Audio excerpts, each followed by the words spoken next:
एकदा का घरी आपल्या लाडक्या बाप्पाचे आगमन झाले की काय वेगळं नवीन दररोज तरी प्रसादासाठी करावं, हा जर का प्रश्न तुम्हालाही पडत असेल तर आजचा व्हिडिओ तुमच्यासाठी आहे. तर त्यासाठी काय केलं, 1 वाटी रवाळ दळलेलं बेसन घेतलं, त्यानंतर कढईत पाववाटी साजूक तूप गरम केलं.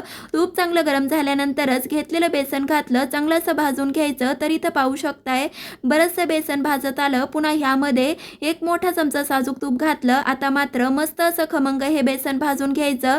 तर इथं पाहू शकताय 19 ते 25 मिनिटातच व्यवस्थित बेसन हे भाजून झालं. सध्यासाठी बाजूला ठेवायचं. तोपर्यंत मिक्सरच्या भांड्यात अर्धा वाटी साखर, 3 अख्ख्या वेलच्या घातल्या, चांगलं असं बारीक करून घेतलं. तोपर्यंत इथं आपलं पीठही बरंच कोमट झालं. त्यामध्ये वाटून घेतलेली साखर घालायची, व्यवस्थित मिक्स केलं.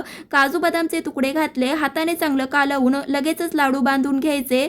मस्त असे दाणेदार खुसखुशीत तोंडात टाकताच विरघळणारे, कधीही बनवले नसतील असे बेसनाचे लाडू तयार झाले. त्यामुळे तुम्ही सुद्धा घरी करून पहा. कसे वाटले ते सुद्धा कमेंटमध्ये नक्कीच सांगा.